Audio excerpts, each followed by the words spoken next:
What is going on, everybody? It is I, the franchise here, one half of the Royal Club Wrestling Podcast.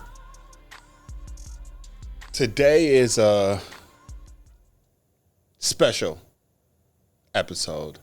I say it's special because I am discussing a topic, I'm discussing a matter in which, if you guys have been watching the past few episodes, I may have alluded to my stance on AEW and how I told you guys that I was no longer discussing anything AEW related. It stems from behind the scenes, behind the curtain, in gorilla, if you want to refer to it as, and ironically, I'm using the term gorilla because that's where this incident occurred between me and the Ace. Wasn't really nothing major, but it was just, he fell away. I believe it was during the introduction of the world titles. And then something happened with AEW. I'm not 100% sure. I can't recall exactly in detail. But I did say that from here on out, on that day, I said I was no longer going to talk about AEW. And I swore on that. I did. However, earlier this month, as you all are aware, AEW made the news once again for another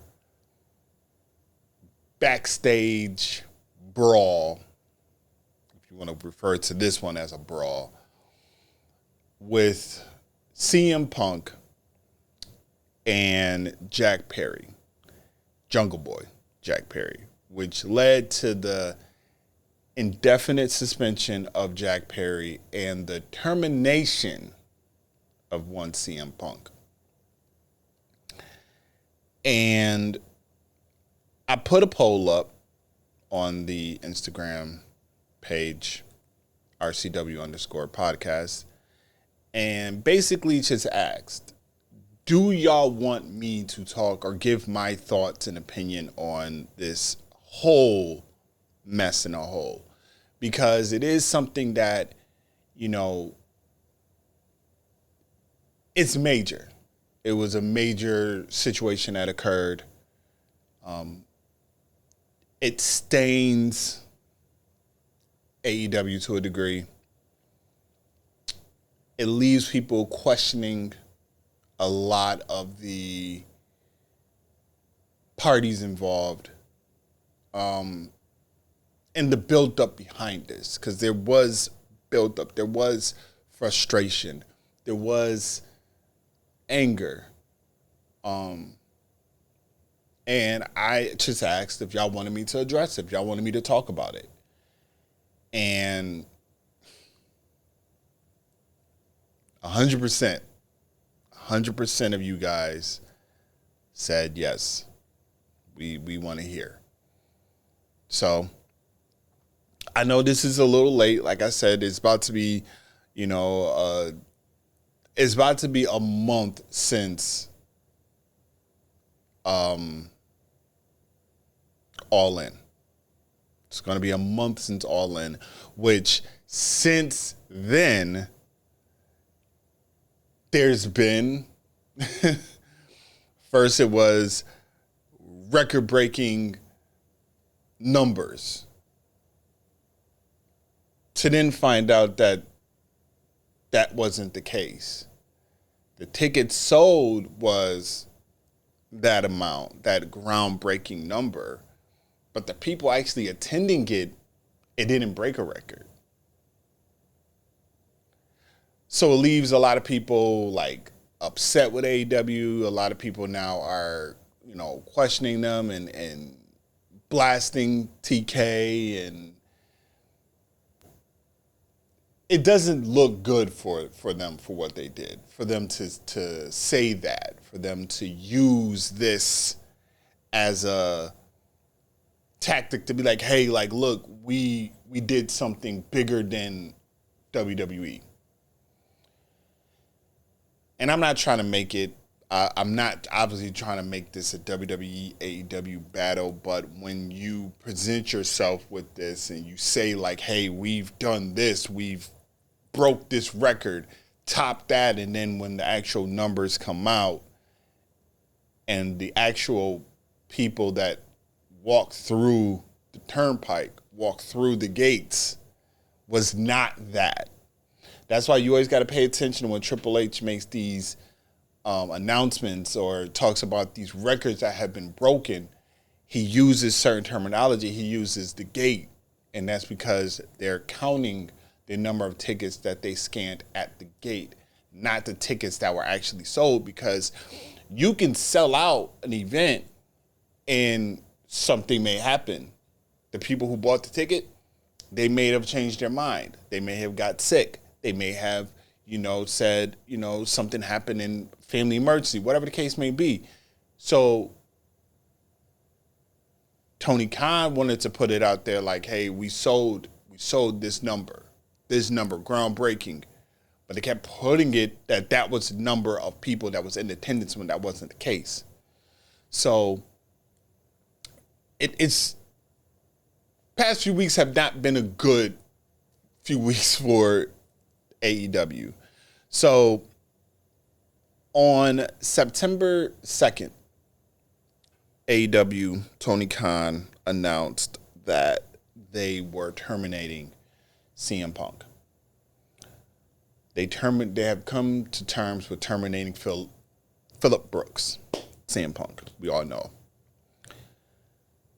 And we all know the cause of the situation. We all know that it was stemming from the backstage brawl between Jungle Boy and CM Punk after Jungle Boy's match with Hook, in which during the match there was a spot where Jungle Boy looked into the camera as I'm looking into the camera and said, real glass, go cry me a river.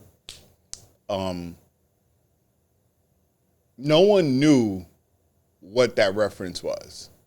Like when it happened, when I found out, and I'm gonna tell y'all when I found out. I was at my nephew's birthday party, and I was checking my phone because it was my nephew's birthday party was during All In, and so I'm on Twitter. I still refer to it as Twitter. I'm on there. I'm checking, and then I see Sean Ross Sapp tweet that an altercation has occurred between CM Punk and Jungle Boy. And I'm like, what? Like, what the hell just happened? And I went out to the front of my brother's house, sat down, and I did a video. I did a quick video. I didn't post it because I was like, I was in that position where I was like, damn, I want to post this, but I'm talking about AEW, and I said I wasn't going to talk about AEW. What do I do? So I had, did a video in which I, just showed the tweet. It was just like, here we go again. Here we go again. There can't be a moment. This is your biggest moment of the company's career. The biggest moment in company history. And we have this going on. What the hell? Like, why are we being subject to now everybody is going to be talking about this altercation? And this is before CM Punk came out there and had his match with Samoa Joe. So he came out, had his match, and the way he walked out, he kind of walked out with his like, yeah, this might be it. Like you can kind of sense that he was like, my time here is probably it. Like, this might have been my last match here. And we found out more information. We found out that, you know, when Jungle Boy came through the curtain, some words were exchanged, and now you have two sides of a story. You have people who were present to say one thing. Jungle Boy threw the first blow. CM Punk threw the first blow. CM Punk did choke out or put him in a chokehold. And then there's the allege that he lunged at Tony Khan. And before he can get a hold of Tony Khan, people got in the middle, and he basically was like, he was sick of this place and told Tony Khan that he quit. He was quitting. Jungle Boy was escorted out the building, was removed from the premise. CM Punk was not. But CM Punk did ask after his match and all that, like, do you think I should leave? And some people told him, I think it's best that you leave. So he left. He did meet up with some of the boys later on, and, you know, I think they went to a bar or ate or did something, whatever the case may be. So following that, on September 2nd, that's when they announced it, and Tony Khan went on to do this. I have never done this before. I wanted to come out and talk to you before the show starts. Usually when I come out here in Chicago, in front of friends and family, I always talk about how I'm from this great state. I'm from the great state of Illinois myself. I grew up here. I grew up downstate in Champaign. And to come here to this building was pretty much the biggest deal in the world to me. Until I was 28 years old, I had never spent more than 2.5 weeks in a row out of Illinois in my entire life. I just want to tell you, I'm out here because I had to do something I did not want to do today. I'm very sorry to fans and anybody who's upset by it. This week we conducted an investigation independent of me. I have a discipline committee in AEW that is independent, and it's comprised the majority of lawyers. And I also brought in outside legal counsel. I hired independent lawyers to investigate this and make a recommendation. This was different than anything I've ever been involved in sports or wrestling. It was very tough. When I met them, the unanimous recommendation was the action that I took. The action that I took came as a result of this investigation, but I have to say it stems from an incident backstage last weekend at AEW All in London. Today I had to make one of the toughest decisions of my professional career. Today I terminated Phil Brooks, CM Punk, for cause. This stems from a backstage incident at AEW All In last Sunday. The incident was regrettable, and it endangered people backstage. That includes the production staff, the people who help put the show on every week, innocent people who had nothing to do with it. I've been going to wrestling shows for over 30 years. I've been producing them on this network for nearly 4 years. Never in all that time have I ever felt, until last Sunday, that my security, my safety, my life was in danger at a wrestling show. I don't think anybody should feel that way at work. I don't think the people I work with should feel that way. And I had to make a very difficult choice today. It came at the recommendation of a discipline committee here in AEW, as well as outside legal counsel, who delivered a unanimous recommendation. And I have followed up on that recommendation. I'm sorry to any fans who are upset by this. I'm sorry to anyone who's upset by this. So as you see, two things was there. The first one was the Tony Khan talking to the audience. And when he first did that, I kind of was just like, okay, if there was already a pre-recorded statement that was seen right after that clip, Why did Tony Khan go out there and address the crowd? And he said that, Ricky the Dragon Steamboat had praised him for doing that, because he said it took a lot of guts to go out there and do that. You addressed the crowd head on. You looked at the eye of the storm. They're in Chicago. They're in CM Punk's backyard. Hostile environment. And he took it. He took the hostility. And he said that, he wanted to look, the reason why he positioned himself at the top of the entrance is because he wanted to look at the whole crowd.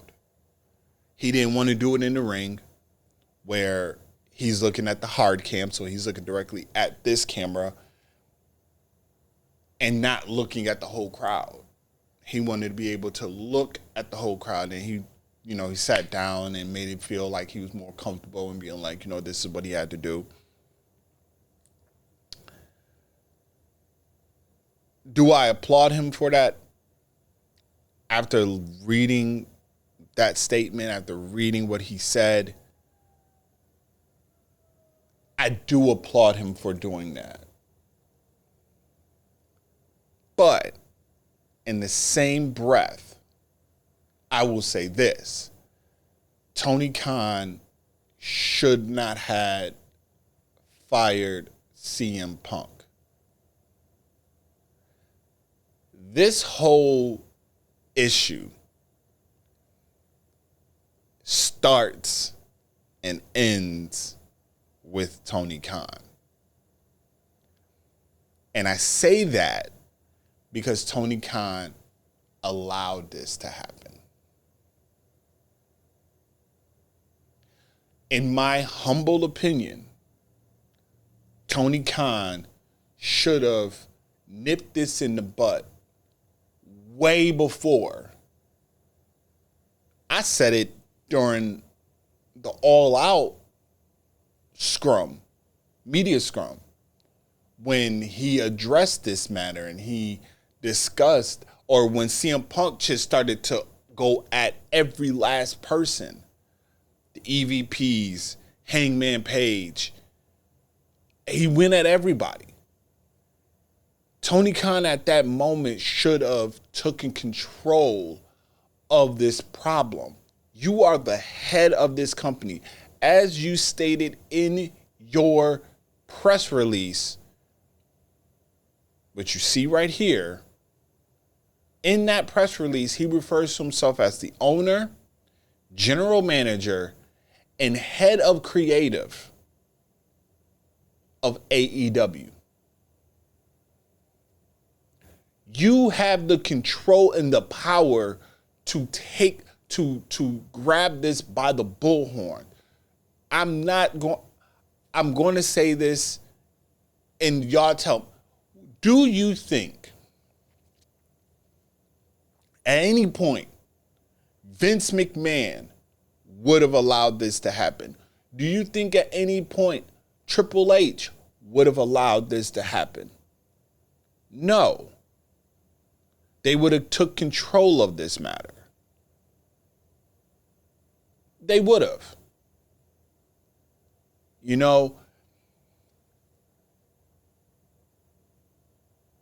And then, okay, he didn't have control during the media scrum.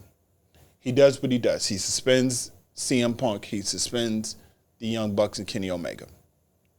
But when the Young Bucks and Kenny Omega come back, and I didn't think about this. I heard it through listening to a variety of different podcasts. But the music that the Elite came out to was a shot at CM Punk.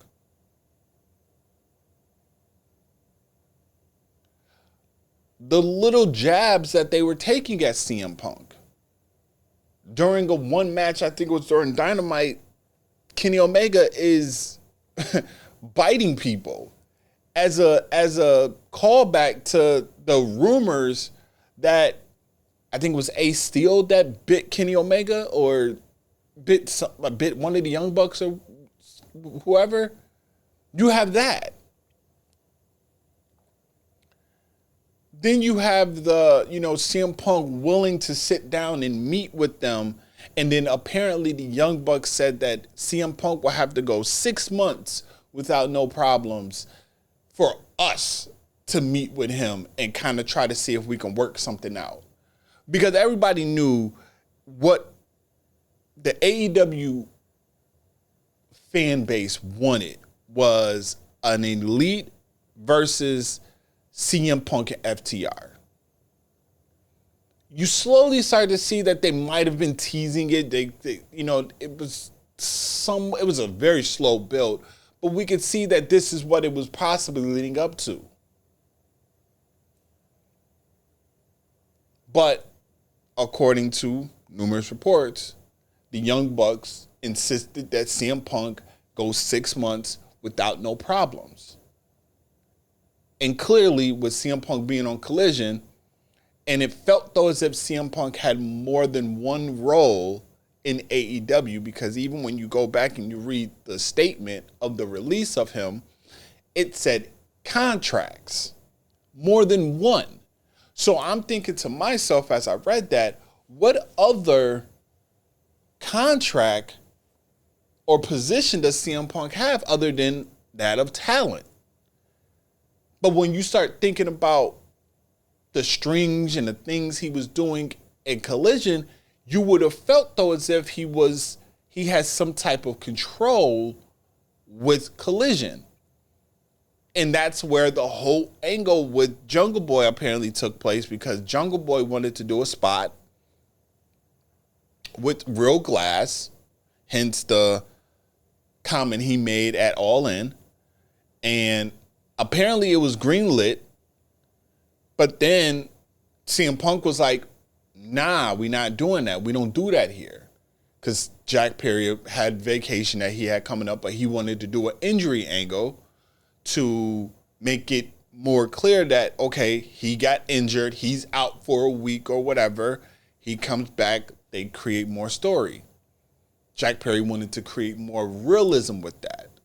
And CM Punk apparently was like, no, we don't do that here. You could really do damage to yourself. You could really do harm to yourself.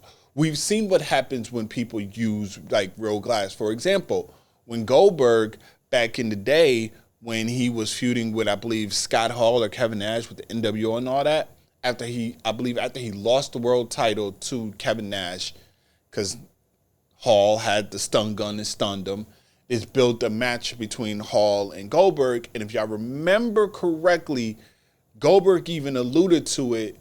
It was the limousine, and he was trying to break the glass, and I believe that might have been Real Glass, and he couldn't break it. So he hit as hard as he could, and it cut open his like arm right here, and I believe he did a lot of damage to the arm. So I think when that happened, it sent okay, we're not going to do that. I know WWE uses, I believe, sugar glass, which is, it's sugar glass. It breaks instantly and it doesn't do a lot of damage.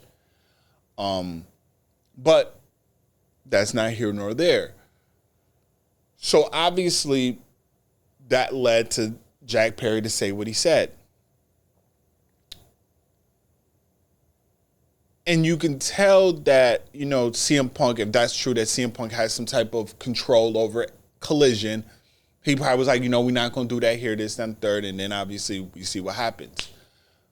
But then when they made the announcement, ironically enough, the Young Bucks were at Collision for a match with FTR.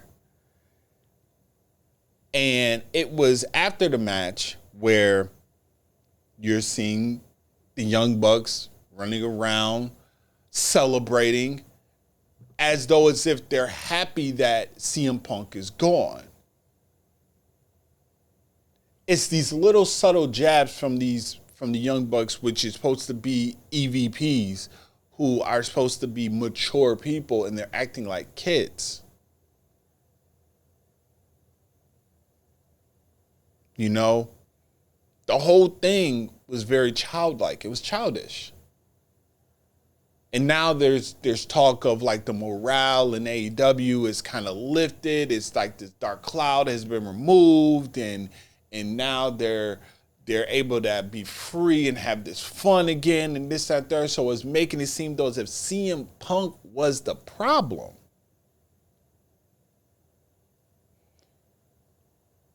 CM Punk has a very, in my opinion, a very old school mindset. Locker room leader, locker room general. Like, he's not trying to adapt to the time. He's not trying to adapt to how things are different. You know, you're in AEW with a lot of independent stars, a lot of indie stars. And these indie stars are not used to certain things being done. Jack Perry said it. No, not Jack Perry. Hangman Page said it, which caused a lot of ruffles, caused a lot of friction or whatever you want to refer to it as, because Hangman had made reference to how he doesn't listen to the older people. Like, I would never take advice from the older people. And that kind of upset a lot of people. I know that upset CM Punk.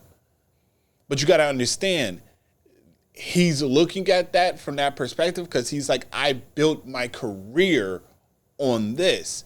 I'm not about to take advice from someone else when I'm established enough. I don't need your advice. I built my career off of this. It's kind of how I look at how like the music industry is now, or how certain athletes don't listen to the advice of older people because they're like, I made it here. I made it this far here without the advice of the older people, and I'm successful. So I'm not about to take the advice of these older people who may have been successful, but he's looking at it though as if I may be a little bit more successful than you, I'm not going to take your advice. And that's what I think happened.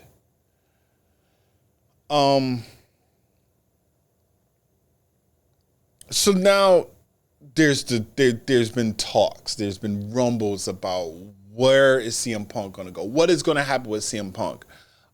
Since this incident has happened, there have been talks of CM Punk going after AEW, suing Tony Khan, because apparently, you know, CM Punk loves to throw lawsuits and sue people, but I believe that they said that he has no intention on going after Tony Khan in a lawsuit. And I think that's because when they did announce that he was being terminated, it's with cause. Now, I'm not sure what that term means, with cause, but I think because they used it, I think that's why he's not going after them, because it probably would not work out in his favor if that's the case. Now, the one thing that I will say is apparently at Wembley Stadium, there's cameras everywhere. So somewhere in the universe, there's actual footage of what happened at All In between Jack Perry and CM Punk. There's footage. Will that footage ever get leaked? Will that footage ever come out? If it does, be on the lookout, because if it shows that Jack Perry was the aggressor, CM Punk was defending himself, and if CM Punk did lunge, I can understand why he probably lunged at Tony Khan, because he's looking at it as, you have no control over these people. I'm not trying to be in this situation. I dealt with this last year. I'm not about to deal with this again. You're the owner. You're the head. You are the head of the table. You are the man who put this together. Fix this problem. You have no control over your people. I think CM Punk is looking at it from that perspective. You have no control. You're letting these people run amok and get away with pretty much whatever. I'm not about to tolerate the disrespect anymore. You're not going to fix it? Okay, I'll fix it. You want to now jump in and try to stop me from fixing this problem? Okay, I'm going to go after you now because you could have been fixed this problem when I brought this to your attention, if he did bring this to his attention. But if he didn't, it festered over. Now we're here. We're here. And now there's talks of CM Punk possibly returning to the WWE. With the merger, with CM Punk having some affiliation with UFC, with MMA, because, you know, he did say that he will be free after 2 months. And we know that in 2 months it's going to be November, and Chicago is hosting Survivor Series. And everybody is in a frenzy, but we all know CM Punk is one of the kings of trolling. And CM Punk will just light a match just enough to garner a lot of talk. We've heard Kevin Owens, he doesn't really want to work with CM Punk. Seth Rollins definitely has said he doesn't want to work with CM Punk, referred to him as a cancer. Roman Reigns has been on record saying that he doesn't like CM Punk, but will work with him if he needs to.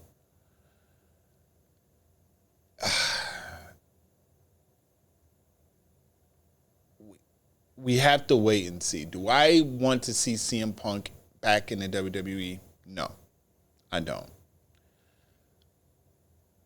I know a lot of people, I believe JD might have mentioned this, where he said it's a 6-month wait period. Like, give him 6 months. Bring him back, have him sign for a 6-month deal. I believe it might have been him. A 6-month contract. After those 6 months, we'll revisit the contract and see a case-by-case basis. I believe it was JD, Chi-Town Marks, and Solo Monster. No, not Solo Monster. Not Solo Monster. It was another guy that JD has on his show. But I believe they talked about it, and they said case-by-case base. You know, I wouldn't even do that, to be honest with you. I think CM Punk should stay away for various reasons. One, I think because if he did show back up at WWE, the wrestling community will probably have at it with him. I think that they will not look at him. They will look at him with a lack of respect. Like, oh, you came back. You came back. How cute. You couldn't, you dissed them. And now you're coming back because you realize that the grass ain't greener on the other side. But at the end of the day, it's not WWE's decision. It's not Triple H's decision. It's not Vince's decision. It's Endeavor's decision. It's TKO's decision. Endeavor owns 51%. 51.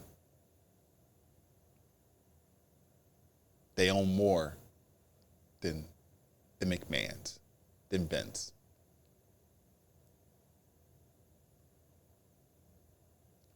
We'll have to wait and see. We'll have to wait and see what happens with CM Punk. But if CM Punk does not come back to wrestling, I will say that his career, promising, legendary,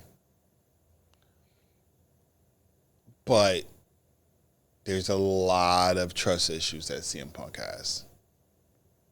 A lot of trust issues. This dates back,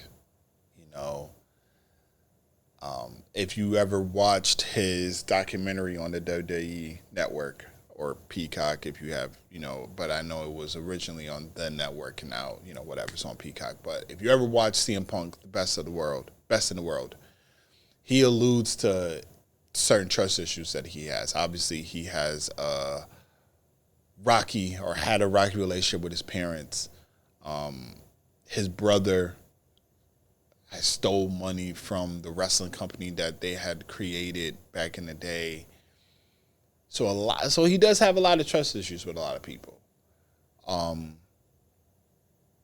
But I just, the potential that CM Punk has, the fact that the minute his music hits, no matter where you're at, the wrestling crowd will erupt because he's literally a figure. Like, he's going to go down in history as being one of the best, but he's also going to go down as like a worst case. Like, I can see Dark Side of the Ring doing an episode on CM Punk. They definitely are going to do an episode on the All Out Brawl and maybe do All In. I won't be surprised if the Dark Side does go that route. But Moxley said it best, man. Enjoy CM Punk while he's here. What did he say? He said a fragile ego, fragile body, fragile mind. He'll be out soon. And unfortunately, Moxley was right. He was right. So, guys, let me know what y'all think of this whole CM Punk situation. I know it's about to be a month since it all happened, but let me know what y'all think. If y'all did have the choice, if you were in the position of TKO, would you want to bring CM Punk to the WWE? If you are in the position of AEW, would you want to bring him back? Or would you have fired him in the first place? Let me know in the comments. Let me know what y'all think. If you like this video, make sure you hit that thumbs up. And to all the people that are new to the channel, make sure you subscribe to the channel, hit the notification bell so you can get updates of when more content is dropping. I am the franchise, one half of this here wrestling podcast known as Royal Club. Make sure that you like, comment, and subscribe. Make sure that you go on to wherever you get your podcast from. Just type in Royal Club Wrestling Podcast. You'll see the logo. Hit the follow button to follow us on the audio journey. So you can also check out the Ace as well, because the Ace does the audio portion of it. I am doing the video portion of it. And eventually, as I've always been saying these past few episodes, we'll get the Ace back on here on this video side of things. But till then, man, I am the franchise, better known as the Podcast Tribal Chief. I am out. Later.